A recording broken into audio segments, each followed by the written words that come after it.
Merci de nous rejoindre sur Canal Congo Télévision pour vous informer, mesdames, messieurs. Bienvenue à cette grande édition du journal.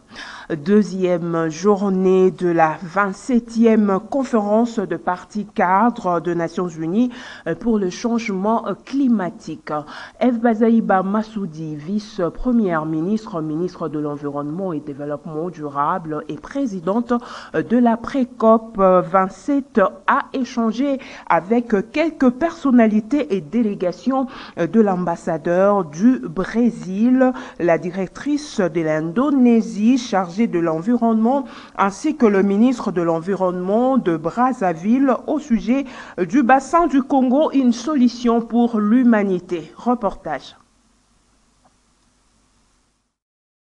Au cours de cette tripartite, 3 questions importantes ont été évoquées avec l'ambassadeur brésilien et la directrice générale indienne pour le changement climatique. Entre autres, l'exploitation forestière, l'exploitation de ressources naturelles, ainsi que le marché des crédits carbone étaient au centre des entretiens. De nombreux défis restent encore à relever dans ces 3 bassins relativement à l'environnement partagé entre les 3. Nous avons le même intérêt, nous sommes face à des mêmes défis de l'environnement, du climat, du développement, même si c'est à différentes échelles, mais l'accord portera justement sur ça, sur toutes ces questions. Stratégie par exemple, comment ensemble nous pouvons discuter sur la question d'accès aux finances climat. C'est là où nous sommes en train d'y aller pour avoir une position commune sur la tonne, le prix de la tonne de carbone, parce qu'à partir de là, ça peut nous donner, nous, les pays nantis, en termes d'environnement, avec cet argent, à aider les autres pays qui n'ont pas les couverts forestiers comme nous, mais qui sont tout aussi victimes que nous des enjeux du climat, comme les pays insulaires, par exemple, là où il y a un grand danger sur les questions de fonds d'adaptation et les fonds concernant les pertes et dommages. Ensuite, la VPMF Bazaïba s'est entretenue avec la ministre brazzavilloise de l'Environnement et Développement durable et coordonnatrice de la Commission climatique du bassin du Congo. Des échanges fructueux autour des tourbières au sein du bassin du Congo, qui est la réponse aux enjeux du climat. Les bassins du Congo constituent une fondation et une solution face au climat, avec des tourbières de 116 000 km² pour la RDC et 54 000 km² pour le Congo-Brazzaville. La somme des 2 stocks, près de 31 millions de COD pour 3 à 4 ans de réserve planétaire. 200% de biomasse de forêt. Si ces écosystèmes fragiles ne sont pas préservés, la température planétaire atteindra 3 ou 4 degrés Celsius, ce qui est invivable pour le monde. Cependant, des discussions et négociations sont encore en cours avant de sortir du bassin du Congo pour consolider ces liens. Toujours dans le même chapitre, à l'issue de travaux en atelier, l'initiative interlugeuse pour le forêt tropicale, IRI RDC, s'est exprimée en formulant un certain nombre de recommandations pour le bien-être de la population congolaise. Regardez. Sur fond de ce qui précède, nous recommandons, concernant la déforestation et le changement climatique, au gouvernement réuni à la pré-COP 27 de prendre des mesures concrètes pour que d'ici 2030, les pays ayant les forêts tropicales humides en grande partie, où vivent environ 60 millions de peuples indigènes, aient les moyens nécessaires pour mettre un terme à la déforestation et à la dégradation des forêts naturelles. Considérant que les femmes sont les plus exposées aux effets des changements climatiques, du fait notamment de leur dépendance des ressources de la forêt pour la survie, les pays les plus industrialisés, les grandes multinationales, ainsi que les gouvernements devront tenir compte de leurs besoins spécifiques dans la mise en place de stratégies d'adaptation et d'atténuation.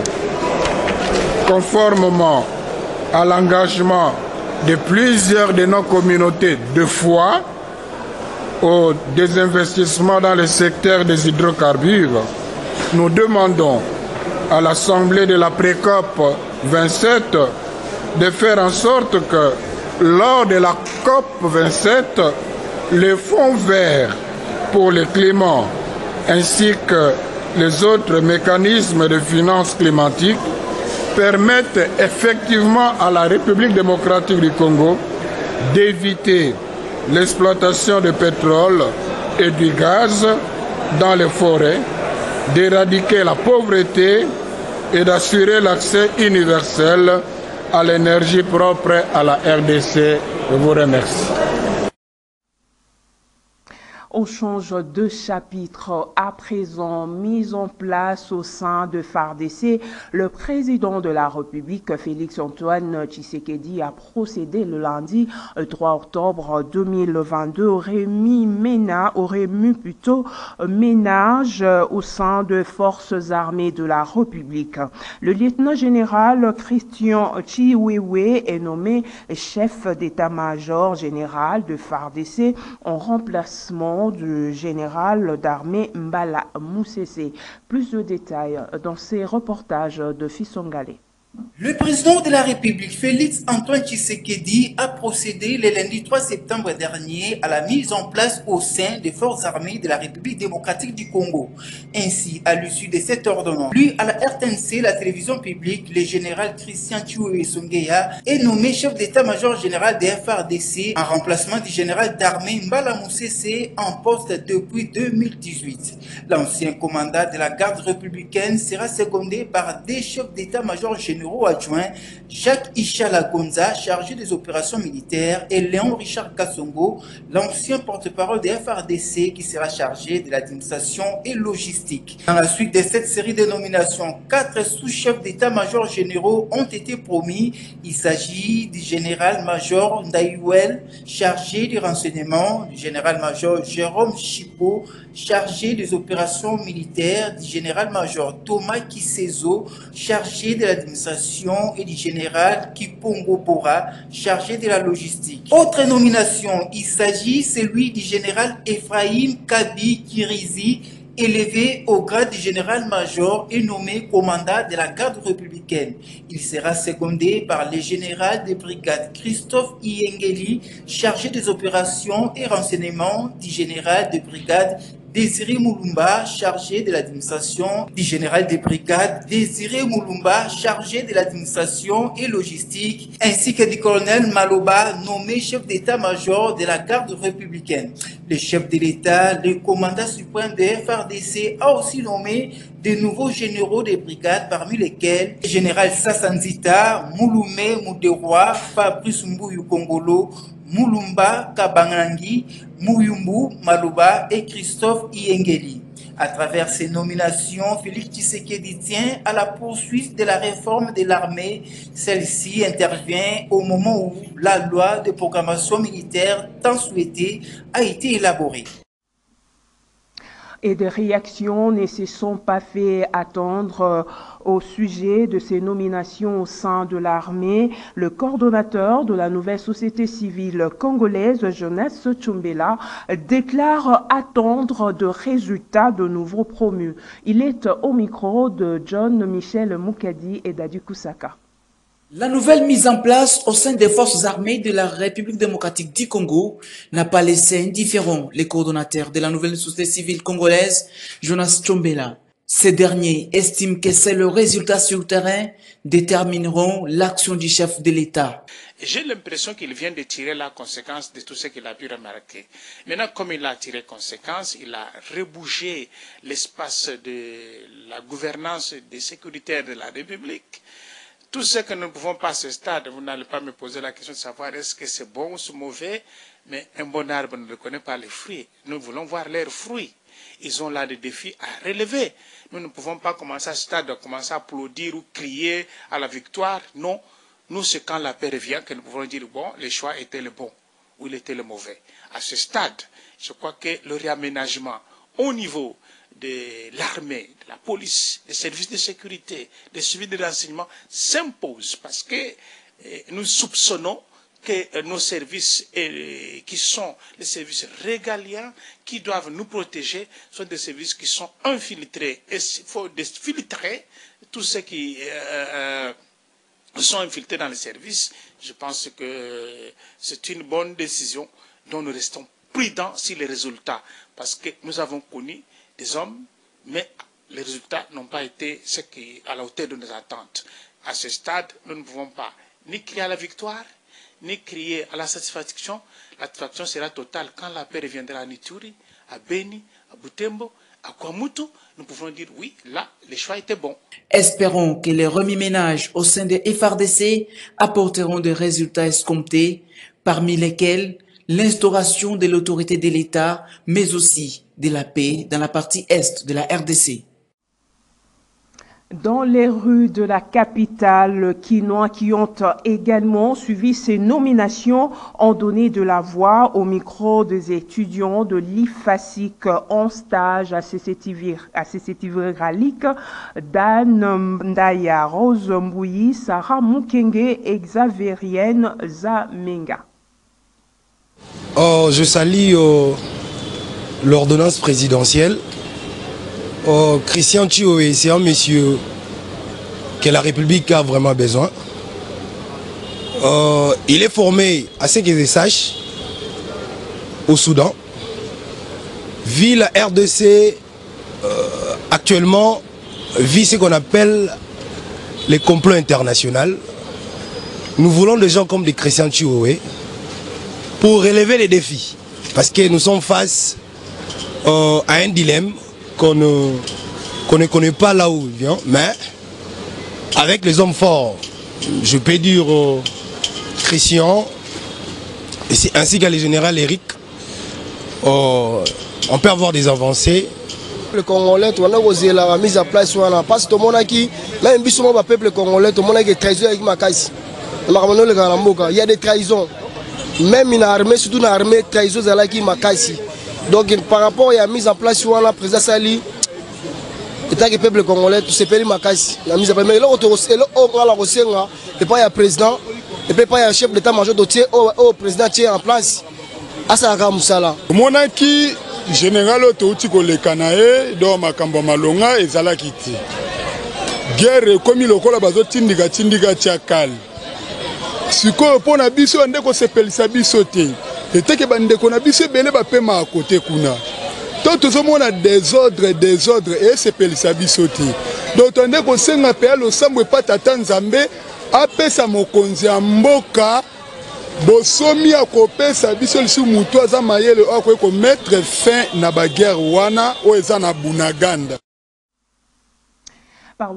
Parlons à présent processus électoral en République démocratique du Congo.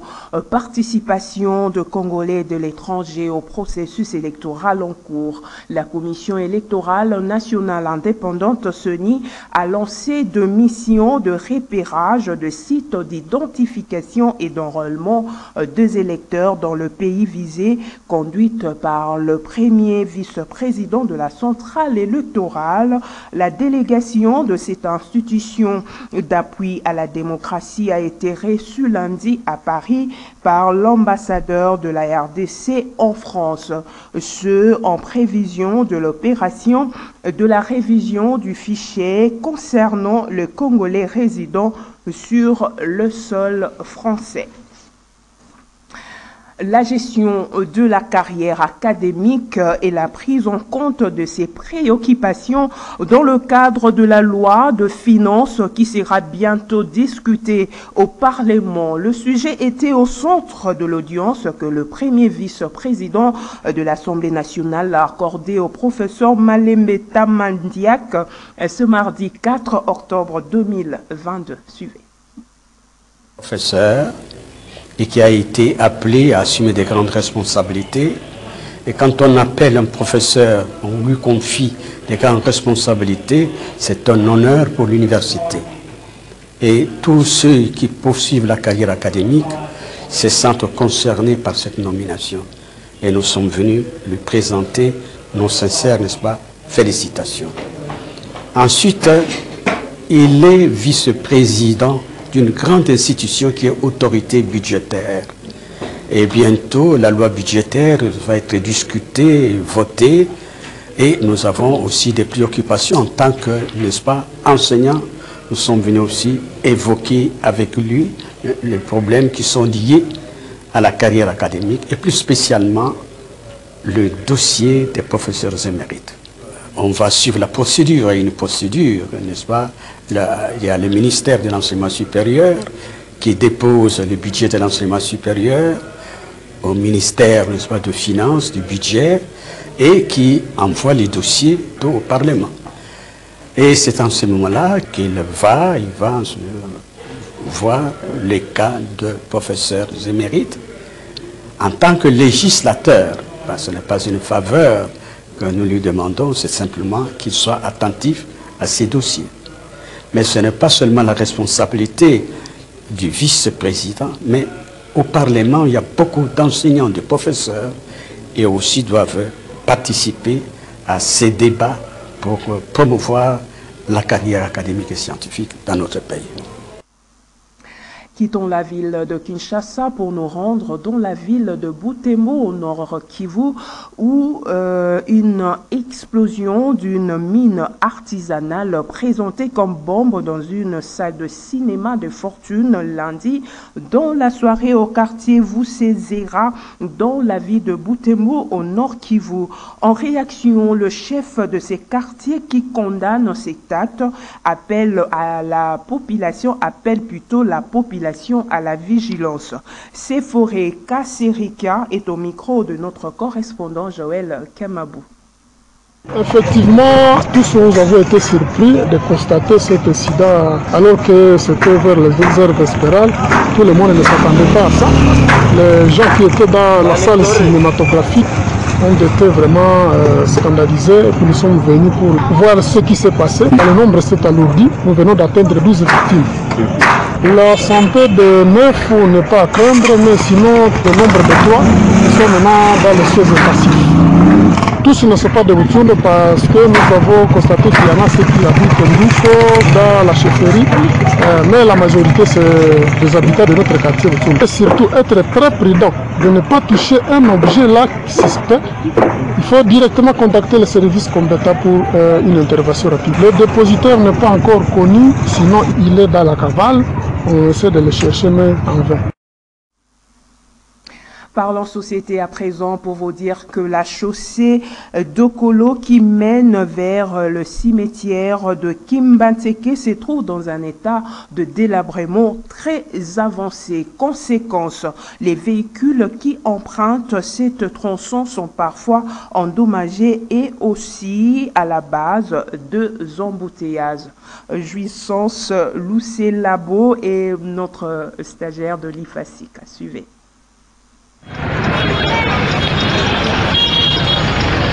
Kinshasa, capitale de la République démocratique du Congo, est loin de retrouver sa belle robe datant, malgré les différentes initiatives des autorités. Kinbopeto, Kinshasa zéro trou, la réalité sur terrain est tout autre.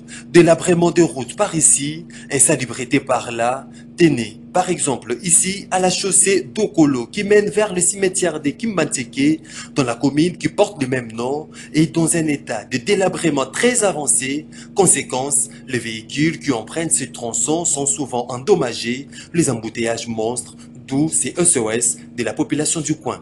Tala komina Kimbantseke na RFI mama tozonyoko makasi tema papa Félix tala biso makambu oyo tozonyoko matala pa mzela nezali bambula ne balite metaba mai érosion parce que moi toza ndenge nini papa tala biso makambu oyo atala komina Kimbantseke na RFI tozona tozonyoko makasi bambula balite metaba ndenge bukani batibolo bacho abakunda bacho ya mai mais tout sikoyo bala ndate to souffrir peuple na yo tolo ka makasi papa tala so makambo oyo peka bani oyo atala ngote ata papa le kaplan lo mona te ba konta biso to boda no pamba bo mona tela ngote bo wolo bo tela tengeres o kuto ni ba to da biso sans vie amu da ko mapale sa de bo do apoto na